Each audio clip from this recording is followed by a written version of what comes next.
নমস্কাৰ বন্ধুসকল।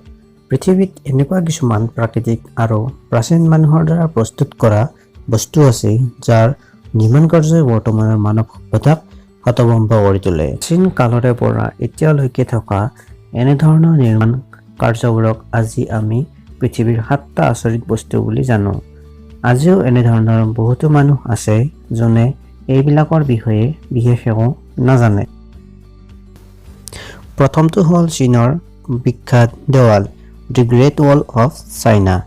চীনৰ দেৱাল প্ৰাচীন কালত চীনত হোৱা বিভিন্ন ধৰণৰ আক্ৰমণ প্ৰতিহত কৰিবলৈ চীনৰ বিভিন্ন ৰজাৰ দ্বাৰা নিৰ্মাণ কৰা হৈছিল, যাৰ পিছত লগাই পুনৰ নিৰ্মাণ কৰা হৈছে। এইখন দেৱাল ইমান বিশাল যে ইয়াৰ আকাশৰ পৰাও দেখা পোৱা যায়। দেৱালখনৰ নিৰ্মাণ প্ৰায় 7 শতিকাৰ পৰা 16 শতিকাৰ মাজত কৰা হৈছিল। দেৱালখন পূব চীনৰ পৰা পশ্চিম চীনলৈ বিস্তৃত। ইয়াৰ দীঘল প্ৰায় 6400 কিলোমিটাৰ, আনহাতে ইয়াৰ উচ্চতা প্ৰায় 35 ফুট। এইখন দেৱালত প্ৰায় 10 জন মানুহ একেলগে খোজ কাঢ়িব পাৰে। দেৱালখন বনাবলৈ মাটি, ইটা, শিল আদি ব্যৱহাৰ কৰা হৈছিল। কোৱা হয় যে দেৱালখন প্ৰস্তুত কৰোঁতে 20 লাখ মানুহে প্ৰায় দিনে ৰাতিয়ে গোটেই জীৱন ধৰি কাম কৰিছিল। দ্বিতীয়তে হ'ল আমাৰ ভাৰতৰ বিখ্যাত তাজমহল। আমাৰ সকলোৰে পৰিচিত ভাৰতৰ ৰাজধানী দিল্লীৰ আগ্ৰাত অৱস্থিত তাজমহল পৃথিৱীৰ 7টা আচৰিত বস্তুৰ ভিতৰত এটা অন্যতম। তাজমহল মোগল সম্ৰাট শ্বাহজাহানে তেওঁৰ পত্নী মমতাজৰ স্মৃতিত নিৰ্মাণ কৰিছিল। সুন্দৰ কাৰুকাৰ্যৰে নিৰ্মিত তাজমহল 1632 চনত নিৰ্মাণ কৰা হৈছিল। তাজমহল বনাওঁতে প্ৰায় 15 বছৰমান লাগিছিল। তাজমহলৰ চাৰিওফালে সুন্দৰ ফুলৰ বাগিচা আছে। তাজমহল চাবলৈ দেশ বিদেশৰ পৰা বছৰি বহুতো বিভিন্ন ধৰণৰ পৰ্যটক আহি ভাৰতত উপস্থিত হয়। তৃতীয়তম আচৰিত বস্তুটো হ'ল পেট্ৰা। পেট্ৰা জৰ্ডানৰ দক্ষিণ প্ৰান্তত অৱস্থিত এখন প্ৰসিদ্ধ ঐতিহাসিক নগৰী। পেট্ৰা ডাঙৰ ডাঙৰ শিলেৰে প্ৰস্তুত কৰা বিশাল বিশাল অট্টালিকাৰ বাবে প্ৰসিদ্ধ। এইখন নগৰত শিলেৰে বনোৱা এটাতকৈ ডাঙৰ এটা অট্টালিকা দেখিবলৈ পোৱা যায়। কোৱা হয় যে ইয়াৰ নিৰ্মাণ 1200 খ্ৰীষ্টপূৰ্ব মানত কৰা হৈছিল। বৰ্তমান যুগত এইখন চহৰ পৰ্যটনস্থলী ৰূপে জনাজাত। ইউনেস্কোৰ দ্বাৰা পেট্ৰাক বিশ্ব ধৰোহৰ হিচাপে ঘোষণা কৰা হৈছে। চতুৰ্থ আচৰিত বস্তুটো হ'ল ক্ৰিষ্ট ডি ৰিডিমাৰ ষ্টেচু।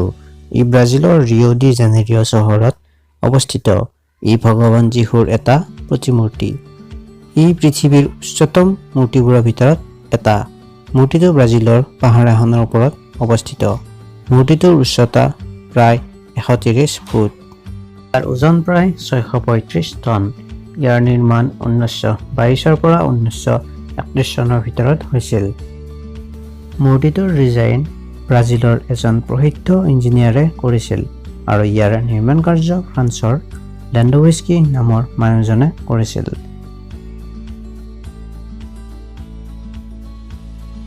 পৃথিৱীৰ 7টা প্ৰসিদ্ধ আচৰিত বস্তুৰ ভিতৰত পঞ্চম স্থানত হ'ল দক্ষিণ আমেৰিকাৰ পেৰু চহৰত অৱস্থিত মাচু পিচ্চু নামৰ ঐতিহাসিক স্থানখন। সমুদ্ৰৰ তলৰ পৰা এইখন ঐতিহাসিক স্থানৰ উচ্চতা প্ৰায় 2430 মিটাৰ।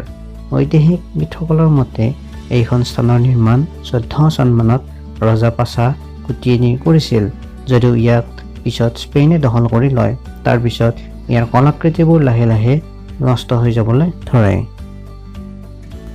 পিছত পেৰু চহৰৰ ঐতিহাসিকবিদসকলে ঠাইখন উদ্ধাৰ কৰি ইয়াক পুনৰ নৱনিৰ্মাণ কৰি বিভিন্ন ধৰণৰ পৰ্যটকৰ কাৰণে মুকলি কৰি দিয়ে।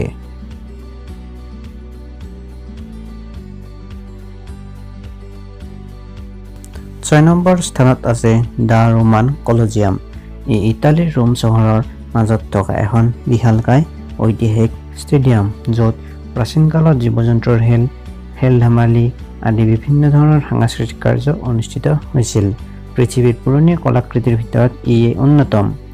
বিভিন্ন ধৰণৰ প্ৰাকৃতিক দুৰ্যোগ, ভূমিকম্প আদিৰ দ্বাৰা ষ্টেডিয়ামখনৰ বহুতো ক্ষয়ক্ষতি হৈছিল বুলি জনা যায়। ষ্টেডিয়ামখনত প্ৰাচীন কালত প্ৰায় 50,000 পৰা 60,000 মানুহ একেলগে বহিব পাৰিছিল। ষ্টেডিয়ামখনৰ বিশালতাৰ বাবে ই পৃথিৱীৰ 7টা আচৰিত বস্তুৰ ভিতৰত এটা অন্যতম ৰূপে পৰিচিত।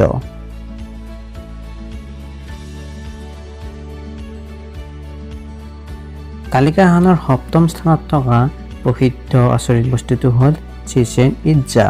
চিচেন ইটজা মেক্সিকোৰ প্ৰাচীন আৰু বিশ্ব প্ৰসিদ্ধ মায়ান মন্দিৰ। ইয়াৰ নিৰ্মাণ 600 খ্ৰীষ্টপূৰ্ব মানত হৈছিল। মন্দিৰৰ দৈৰ্ঘ্য প্ৰায় 5 কিলোমিটাৰ এৰিয়াত বিস্তৃত হৈ আছে। মন্দিৰটোৰ আকৃতি পিৰামিডৰ নিচিনা। ইয়াৰ উচ্চতা প্ৰায় 79 ফুট। ইয়াৰ ওপৰত যাবলৈ মন্দিৰটোৰ চাৰিওফালে বিভিন্ন ধৰণৰ চিৰি নিৰ্মাণ কৰা আছে। মন্দিৰটোত মুঠ 365খন চিৰি আছে, যি বছৰটোৰ 365 দিনৰ প্ৰতীক হিচাপে গণ্য কৰা হয়। আশা কৰোঁ বন্ধুসকল আপোনালোকৰ পৃথিৱীৰ 7টা আচৰিত বস্তুৰ বিষয়ে জানি ভাল পালে। যদিহে ভাল লাগিল তেনেহ'লে ভিডিঅ'টো লাইক আৰু শ্বেয়াৰ কৰিব, লগতে ছাবস্ক্ৰাইব কৰি থ'ব। ধন্যবাদ।